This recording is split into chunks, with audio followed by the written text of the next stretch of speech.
Today's the topic is God's plan for your life. உங்கள் வாழ்க்கையிலே தேவனுடைய திட்டம் என்கிற தலைப்பிலே வேதவசனம் கேட்க போகிறோம். The Bible says clearly God has a plan for your life. உங்கள் வாழ்க்கையிலே தேவன் ஒரு திட்டம் வைத்திருக்கிறார் என்று வேதம் சொல்லுகிறது.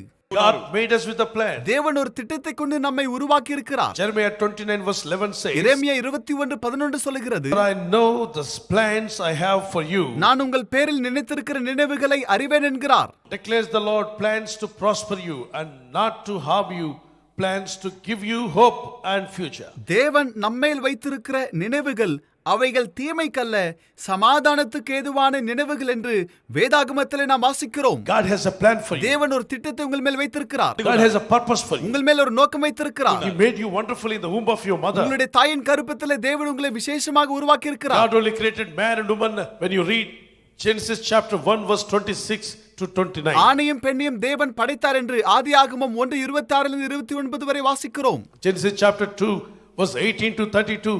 And God only created man. ஆதியாகமம் 2:18-32 வரை இதை குறித்து நாம் மறுபடியுமாக வாசிக்கிறோம். But after the fall of man, ஆனால் மனிதன் விழுந்து போன பிற்பாடு destruction, problems came into the world. பிரச்சனைகளும் அழிவும் உலகத்திலே காணப்பட்டது. Quarrel, fighting against each other, insulting others, envy, jealousy, anger, short temper.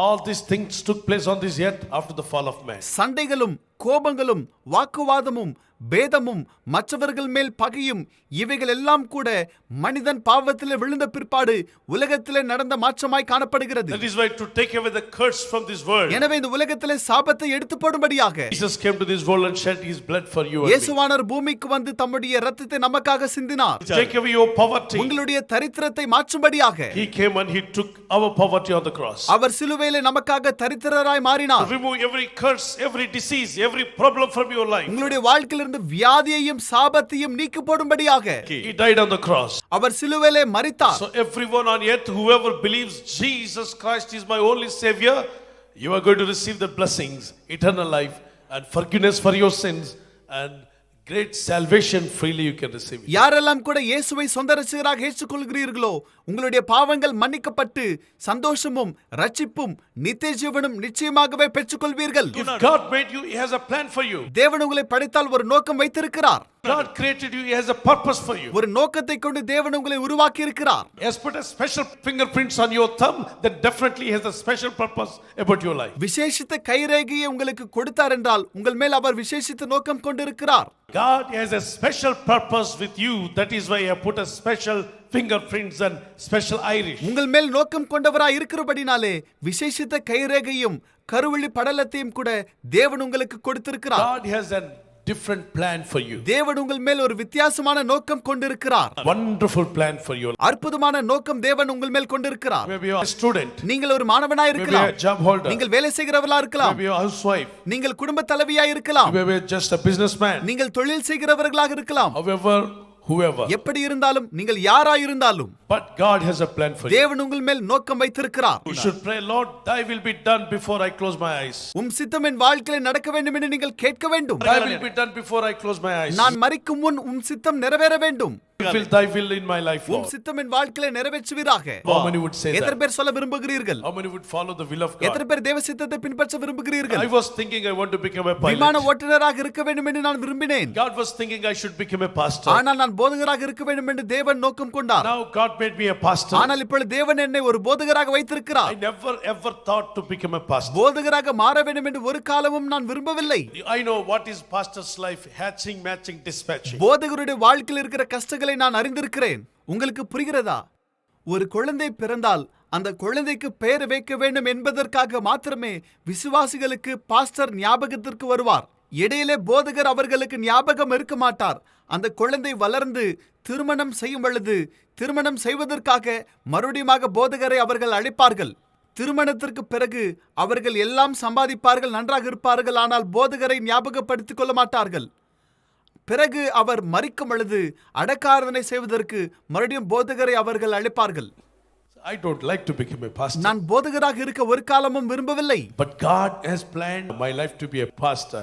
to save many people and bring them to heaven. ஆனால் அநேகரை இரட்சிப்புக்குள்ளாக நடத்தி பரலோகம் கொண்டு வர வேண்டும் என்பதற்காக என்னை தேவன் போதகராக வைத்திருக்கிறார். God did not allow me to be a நான் pilot. பைலட்டாக மாற தேவன் அனுமதிக்கவில்லை. God said, no, you should not be a நீ pilot. அப்படி மாறக்கூடாது என்று தேவன் சொன்னார். I never accept that. நான் அதை ஏற்றுக்கொள்ளவே இல்லை. But one day, Holy Spirit of God touched ஆனால் me. பரிசுத்த ஆவியானவர் ஒரு நாளில் என்னை தொட்டார். Without my knowledge, my tears are rolling down. என்னை அறியாமல் நான் அழத் துவங்கினேன். My hands, my total body started shivering. என்னுடைய சரீரம் நடுக்கமடைய தொடங்கினது. All my sins started coming in front of me. என் பாவங்கள் எல்லாம் என் கண் முன்பதாக வந்தது. I asked, Lord, forgive me. Lord, forgive me. ஆண்டவர் என்னை மன்னியும் என்று நான் கதறி அழுதேன். Wash me with your blood, Lord. உம்முடைய இரத்தத்தால் என்னை கழுவுவீராக. That time I cried like a baby. அந்த நேரத்தில் நான் ஒரு குழந்தையைப் போல அழுதேன். And after that my heart became so பிறகு light, என் இருதயம் லகுவாக மாறினது. so happy, பேரானந்தம் உண்டானது. great joy. பெருத்த சந்தோஷம். But tears are rolling down. கண்களிலே கண்ணீர். Heart becomes so weightless. இருதயம் லகுவாக மாறினது. I started rejoicing in God and praising God. அப்பொழுது தேவனில் நான் களிகூர துவங்கினேன். With that bubbling joy, when I praising God, started speaking unknown tongues and different words, a strong words started coming out of my நான் mouth. சந்தோஷத்தில் இருக்கும் பொழுது என்னை அறியாமல் அந்நிய பாஷைகளை பேச துவங்கி நான் தேவனை ஆராதித்தேன். There is another tongue. அது ஒரு வித்தியாசமான And அனுபவம். after that I saw a great vision. பிறகு நான் தரிசனத்தை கண்டேன். Big mountain is smoking at ஒரு me. பெரிய பர்வதம் என்னை நோக்கி பரியாசம் You செய்தது. can do nothing, you cannot come up, you are useless, something நீ like that. பயன்படாதவன், உன்னால் வளர முடியாது என்று என்னை பார்த்து பரியாசம் செய்தது. You are hopeless, you are useless. உனக்கு நம்பிக்கை இல்லை என்று என்னிடத்தில் சொன்னது. When I saw that mountain is speaking to me, அந்த பர்வதம் என்னை நோக்கி பேசும் பொழுது my spirit started speaking more in tongues. என் இருதயம் அந்நிய பாஷை பேச துவங்கினது. Through the help of the Holy Spirit. பரிசுத்தாவினுடைய துணை கொண்டு My words which are coming out of my mouth like arrows, fiery arrows went and hit that mountain. Everything was demolished. என் வாயிலிருந்து வருகிற வார்த்தைகள் அம்புகளைப் போல அந்த கண்மலையை முற்றிலுமாக பேர்த்து போட்டது. But I see all this in vision. எல்லாம் தரிசனத்தில் கண்டேன். And the mountain has a mouth and spoke to me. You are useless, you are nothing, you are hopeless, you will become nothing, you cannot do anything. That really insulting me. When I started speaking more in tongues in prayer, these words like a fiery arrows went and hit that mountain. Total mountain, it was leveled completely. நீ பயன்படாதவன், ஒன்றும் செய்ய முடியாது என்று சொல்லி பர்வதம் என்னை நோக்கி பேசும் பொழுது என் வாயிலிருந்து புறப்பட்டு வருகிற அந்நிய பாஷை அக்னி அம்புகளாக அந்த பர்வதத்தை முற்றிலுமாக பெயர்த்து போட்டது. When I saw that his mountain is demolishing, more strongly I started speaking more in tongues. அந்த பர்வதம் பெயர்க்கப்படும் பொழுது நான் இன்னும் அதிகமாக அந்நிய பாஷை பேச துவங்கினேன். Because I understood there is a power in speaking in tongues. அந்நிய பாஷையிலே வல்லமை இருப்பதை நான் அந்த நாளிலே உணர்ந்தேன். There is a strength in speaking in tongues. அந்நிய பாஷையிலே வல்லமை காணப்படுகிறது. There is a great things will happen when you speak to God. அந்நிய பாஷை பேசும் பொழுது வல்லமையான காரியங்கள் நடக்கும். He who speaks in tongues is speaking unto God, not unto man. அந்நிய பாஷை பேசுகிறவன் மனிதனிடத்தில் அல்ல தேவனிடத்திலே பேசுகிறான். 1 Corinthians chapter 14 verse 2. 1 கொரிந்தியர் 14:2. 1 Corinthians chapter 14 verse 4. 1 கொரிந்தியர் 14:4. When you speak in tongues, you edify yourself. அந்நிய பாஷை பேசும் பொழுது பக்தி விருத்தி உண்டாகுகிறது. 1 Corinthians chapter 14 verse 1 18. கொரிந்தியர் 14:18. Apostle Paul said, I speak more than you all. I speak in tongues more than you all. உங்களை விட அதிகமாக அந்நிய பாஷை பேசுகிறேன் என்று அப்போஸ்தலனாகிய பவுல் சொல்கிறார். Speaking in tongues is a wonderful gift. அந்நிய பாஷை பேசுதல் அற்புதமான வரம். Desire for it. அதற்காக காத்திருங்கள். Ask for it. கேளுங்கள். God will definitely will release into your spirit. தேவன் உங்கள் ஆவியிலே அந்த காரியத்தை கட்டளையிடுவார். Then after that, the joy of the Lord changed my plans and said that, my son, don't be a pilot, be a pastor. Start winning souls. Bible says, wise man will win souls. Wise man will not become pilot. It is written. அதற்கு பிறகு தேவன் என்னோடு பேசினார். பைலட்டாக அல்ல, அநேக ஜனங்களை இரட்சிப்புக்குள்ளாக நடத்துகிற ஞானியைப் போல ஊழியம் செய்கிற கிருபையை தேவன் எனக்கு தந்தருளினார். You can be a pilot. You can be a scientist. You can be a doctor. You can be an engineer. You can be a software engineer, a hardware engineer, any engineer. But wise people, they will start winning souls. They will sow money for winning souls. They will start doing something for winning souls. That is the greatest business of God. நீங்கள் விஞ்ஞானியாக பொறியாளராக மாறலாம், ஆனால் ஞானிகள் எப்பொழுதும் ஆத்துமாதாயம் செய்வார்கள். ஞானியாக இருக்க விரும்புகிறவர்கள் இரட்சிப்புக்குள்ளாக அநேக ஜனங்களை வழிநடத்துவார்கள். Many people say, why should I honor God? நான் ஏன் தேவனை கனப்படுத்த வேண்டும் என்று கேட்பார்கள். Because he created you. காரணம் தேவன் உங்களை படைத்திருக்கிறார். Why should you honor God? நீங்கள் ஏன் தேவனை கனப்படுத்த வேண்டும்? Because he created you. காரணம் தேவன் உங்களை படைத்திருக்கிறார். Created you specially. உங்களை விசேஷமாக உருவாக்கி இருக்கிறார். He has put a special fingerprints on your thumb. தனித்துவமான கை ரேகையை தேவன் உங்களுக்கு கொடுத்திருக்கிறார். He gave you a special iris. தனித்துவமான கருவெள்ளி படலத்தை தேவன் உங்களுக்கு He கொடுத்திருக்கிறார். made you as in special design. தேவன் வித்தியாசமான முறையிலே படைத்திருக்கிறார். He has put a spirit in you. உங்களுக்குள்ளாக ஆவியை வைத்தார். So my dear brothers and sisters, சகோதர சகோதரிகளே, you may say, why should I honor God? நான் ஏன் தேவனை கனப்படுத்த வேண்டும் என்று கேட்கலாம். Because He understands you. காரணம் தேவன் உங்களை புரிந்து கொண்டிருக்கிறார். He understands your life. உங்கள் வாழ்க்கையை புரிந்து கொண்டார். He understands your troubles. உங்கள் பிரச்சனைகளை புரிந்து கொண்டார்.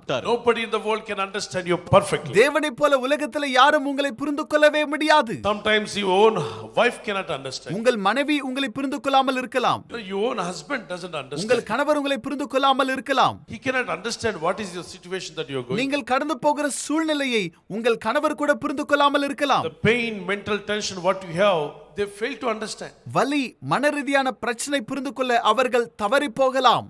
But God can understand you perfectly. ஆனால் தேவன் உங்களை சரியாக புரிந்து கொள்கிறார். Because He is the only the one who tuned your heartbeats. காரணம் அவர்தான் உங்களுடைய இருதய துடிப்பை உருவாக்கினவர். He knew all about you. அவர் உங்களை குறித்து நன்கு அறிந்திருக்கிறார். Don't cry always.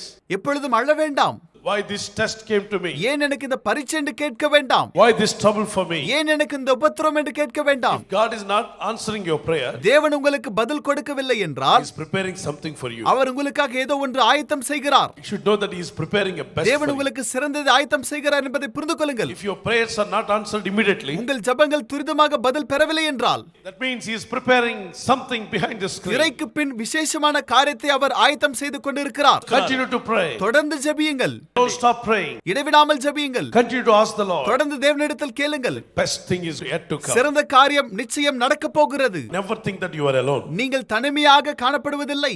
Never think that you are left behind. நீங்கள் கைவிடப்பட்டீர்கள் என்று நீங்கள் நினைக்கவே வேண்டாம். Don't be disappointed. நீங்கள் துவண்டு போக வேண்டாம். Look unto God. தேவனை நோக்கி பாருங்கள். God who formed you in the womb of your mother. கர்ப்பத்திலே தெரிந்து கொண்டவர். He has formed you. உங்களை அவர் உருவாக்கினார். He has created you அவர் உங்களை படைத்தார். with a plan and with a purpose. ஒரு நோக்கத்தோடு தேவன் உங்களை படைத்தார். Even D.L. Moody, D.L. மூடி அவர்கள், Charles Finney, Charles Finney, Oral Roberts, Oral Roberts, and great men of God, தேவனுடைய ஊழியர்கள், Wigglesworth, விகில்ஸ்வர்த், all of them, they were thinking to become something, but God said, you have to serve me. இவர்கள் வேறு காரியங்கள் செய்ய நினைத்தார்கள். ஆனால் அவர்களை தேவன் ஊழியத்திற்கென்று அழைத்தார் என்று பார்க்கிறோம். Prophet Moses, தீர்க்கதரிசியாகிய மோசே, and you see the Gideon, Gideon, and Nehemiah, நெகேமியா, Ezra, Ezra, and Samson, Samson, many other people in the Bible. இன்னும் வேதாகமத்தில் அநேக நபர்கள். There is a God's plan. தேவன் அவர்கள் மேல் திட்டம் வைத்திருந்தார். Pray to God, Lord, what is your plan? Fulfill your plan in me. ஆண்டவரே, உம்முடைய திட்டம் என் வாழ்க்கையில் நடக்க வேண்டும் என்று சொல்லி நீங்கள் அனைவரும் தேவனிடத்தில் கேட்க வேண்டும். Wherever I am, whatever I am doing, Lord, I want to please you. I want to fulfill your will. நான் எங்கிருந்தாலும் என்ன செய்து கொண்டிருந்தாலும் உம் சித்தத்தை என் வாழ்க்கையில நிறைவேற்றுவீராக. When you do that, God will supply all you need. நீங்கள் அதை செய்யும் பொழுது உங்கள் தேவைகள் எல்லாம் தேவன் சந்திக்க போதுமானவர். Seek ye first the kingdom of God, then everything shall be added unto you. முதலாவது தேவனுடைய ராஜ்யத்தை தேடுங்கள், அப்பொழுது இவைகள் எல்லாம் உங்களுக்கு கூட கொடுக்கப்படும் என்று பார்க்கிறோம். If you believe it, lift up your நீங்கள் அதை விசுவாசித்தால் கரங்களை hand. Say, உயர்த்துங்கள். Jesus, I want to fulfill your will. இயேசுவே, உம் திட்டம் என் வாழ்க்கையில நிறைவேற வேண்டும். Jesus, I want to obey you. நான் உமக்கு கீழ்ப்படிய வேண்டும். Jesus, teach me to seek ye first the kingdom of God. தேவ ராஜ்யத்தை தேட எனக்கு கற்றுக் கொடுப்பீராக. Father, touch me. பிதாவே, என்னை தொடும். Wherever I am, நான் எங்கு போனாலும், whatever I am doing, என்ன செய்து கொண்டிருந்தாலும், wherever I am working for, நான் எங்கு வேலை செய்தாலும் let me please you. உம்மை பிரியப்படுத்த வேண்டும். Thy will be done, Lord. உம் சித்தம் நடக்க வேண்டும். Teach me to seek ye first the kingdom of God. தேவ ராஜ்யத்தை தேட கற்றுக் கொடுப்பீராக. Teach me to sow good things in your ministry. உம்முடைய ஊழியத்திலே விதைக்க கற்றுக் கொடுப்பீராக. Make me a cheerful giver. உற்சாகமாக கொடுக்க கிருபை தாரும். Make me a heartful lover of God. தேவனை நேசிக்கிற இருதயத்தை தருவீராக. Lord, let me love you from the bottom of my heart. இருதயத்தின் ஆழத்திலிருந்து உம்மை நேசிக்க கிருபை கொடுப்பீராக. Let me obey you 100%. 100% உமக்கு நான் கீழ்ப்படிய வேண்டும். Lord Jesus, teach me to obey you. இயேசுவே, உமக்கு கீழ்ப்படிய கற்றுத் தாரும். Holy Spirit, teach me to pray. பரிசுத்த ஆவியானவரே, ஜெபிக்க கற்றுக் கொடுப்பீராக. Teach me, Father God. பிதாவே, கற்றுத் தாரும். Jesus, teach me to forgive others. மற்றவர்களை மன்னிக்க இயேசுவே எனக்கு கற்றுக் கொடுப்பீராக. Teach me to forgive others. மற்றவர்களை மன்னிக்க எனக்கு கற்றுக் கொடுப்பீராக. Teach me to help others. மற்றவர்களுக்கு உதவி செய்ய கற்றுத் தாரும். Use my life, Lord. என் வாழ்க்கையை ஆசீர்வதியும். You made me wonderfully. என்னை விசேஷமாக படைத்தீர். Lord, you will open doors for me. எனக்காக நீர் வாசல்களை திறப்பீர். I believe you only made me. You will open doors for me. நீர் என்னை உருவாக்கி உருவாக்கினீர், எனக்காக வாசலை நீர் திறப்பீர். Dear brother, continue to pray. If you are waiting for a job, He will open a door for you. நீங்கள் வேலைக்காக காத்திருந்தால் ஜெபிங்கள், தேவன் உங்களுக்காக இந்த நாளிலே வாசலை திறக்க போதுமானவர். Pray for your children, pray for your future, pray for everything what you need. God hears your prayer. உங்கள் எதிர்காலத்திற்காக, பிள்ளைகளுக்காக நீங்கள் ஜெபிங்கள், தேவன் உங்கள் ஜெபங்களை இப்பொழுது கேட்கிறார். If you are in debts, God know that how to bring you out of your debts. உங்களை கடன் பிரச்சனையிலிருந்து வெளியே கொண்டு வருகிற வழியை தேவன் அறிந்திருக்கிறார். God knew that how to bring you out of your problems. உங்கள் பிரச்சனைகளை மாற்ற தேவன் அறிந்திருக்கிறார். How to set you free. உங்களை விடுதலையாக்க, How to heal you. உங்களை சுகமாக்க, How to bless your life. உங்களை ஆசீர்வதிக்க. He knew because He was the creator of you. அவர் அறிந்திருக்கிறார், காரணம் அவரே உங்களுடைய சிருஷ்டிகர். He is the one who created you in the womb of your mother. தாயின் கருவில் இருக்கும் பொழுது தேவன் உங்களை உருவாக்கி இருக்கிறார். Lord, you specially you made ஆண்டவரே, me. விசேஷமாக நீர் எங்களை உருவாக்கினீர். Lord, you have formed me marvelously. எங்களை வினோதமாக நீர் உருவாக்கி இருக்கிறீர். Lord, you don't want me to mix with anybody. You want me to be a special person. That's why you put the fingerprints on my thumb. மற்றவர்களைப் போல் அல்லாமல் விசேஷமாக நான் இருக்க வேண்டும் என்பதற்காக விசேஷித்த கைரேகையை நீர் எனக்கு கொடுத்ததற்காக நன்றி. You made me a special person. That's why you gave me a special iris. நான் விசேஷமாக இருக்க வேண்டும் என்பதற்காக விசேஷித்த கருவிழி படலத்தை எனக்கு நீர் கொடுத்ததற்காக நன்றி. Thank you, Lord, for your love. உம்முடைய அன்பிற்காக நன்றி. Thank you, Lord, for your love. உம்முடைய அன்பிற்காக நன்றி. Thank you for your anointing. உம்முடைய அபிஷேகத்திற்காக நன்றி. Thank you for your blessing. உம்முடைய ஆசீர்வாதத்திற்காக நன்றி. Thank you for your wonderful blessings, Lord. உம்முடைய அற்புத ஆசீர்வாதங்களுக்காக நன்றி. Fill me more and more with the Holy Spirit. பரிசுத்த ஆவியினால் இன்னும் அதிகமாக என்னை நிரப்புவீராக. In Jesus' name I pray. இயேசுவின் நாமத்தினால் ஜெபிக்கிறோம் எங்கள் நல்ல பிதாவே. Amen. ஆமென்.